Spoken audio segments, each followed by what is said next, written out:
realised over the years that I best like the thrillers in which less overt things create more fear and tension. From my perspective, it feels like a love story in the beginning, do you know? And then it slowly but surely becomes something horrific. This poor girl, Molly, can't really tell what the truth is from one moment to the next, you know, as the movie unfolds.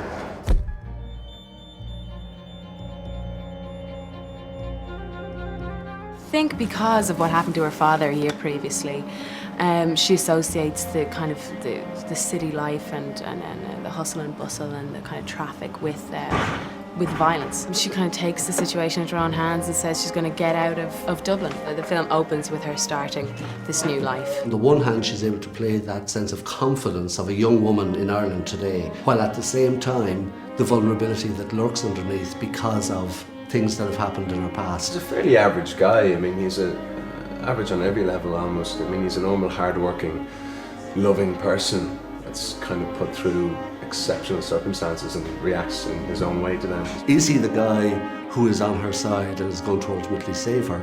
Or is he the big bad wolf who's knocking on her door? You know, one of the things I realised when I met him the first time is that he has that capacity literally just in his eyes. He's very strong and he's very much in control and he's a very strong personality. I think that's something she's lacking in at this particular time, and she's kind of maybe subconsciously looking for a stronger figure in her life, and he is that. I don't think it's a lot to take on in any relationship, I suppose.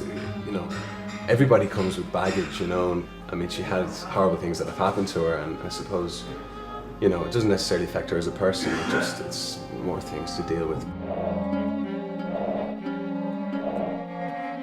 I think she has huge expectations of what this new country life is going to be, you know, and what it's going to entail. And she does expect a certain warmth and a kind of community that is lacking in the city probably, and, you know, a real kind of sense of knowing each other and security. The housing boom here in Ireland and the fact that so many people were getting out of Dublin and buying houses in these peculiar sort of rural suburbs, I call them, you know, that they're mostly populated by commuters. So nobody actually kind of lives here really in a real community sense of the word. They sleep here and they go to work from here and come back, but there's very little sense of community. I identify so much with what Molly is going through. The time you get your very first apartment or flat or your first house and that wonderful world that you're going to create for yourself, and then suddenly it just starts to go a bit wrong.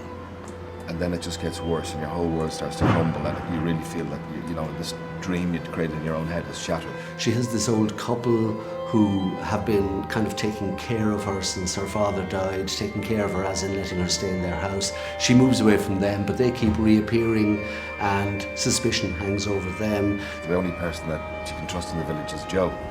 He runs the hardware store and he puts her in touch with her brother, and Mossy arrives, but then we're never sure whether it is actually is Mossy or does Joe have an alter ego. It's a sense of paranoia as well, and complicity, and that everybody is involved, and it all kind of snowballs. So it seems to be within a normal environment, but then slowly their relationship starts to deteriorate along with, I suppose, her state of mind.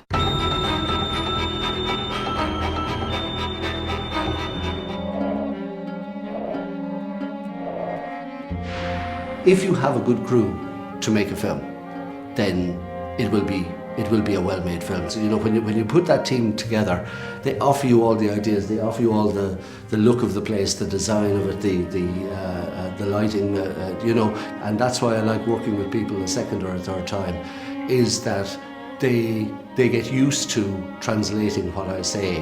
When we prepared the film with Jerry, we discussed about the approach of the story, the way we can shoot it, and the style.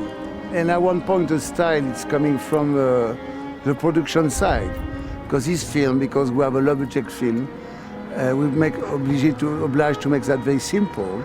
Making simple sometimes we have make an advantage, because we're obliged to make very strong decision about the style and the way it should seem. what I wanted to do was to have a sort of feeling of things that were fragile and crushable, and pieces of art that we got from an Irish artist called Danielle Sheehy, which are wire sculptures. They're kind of a little bit quirky, but at the same time there's just the idea that really they could be just crumpled up and destroyed so easily, and that in a way is what's happening to Molly. If you have a good story and the team knows how to put it together, then it's very easy for the director after that.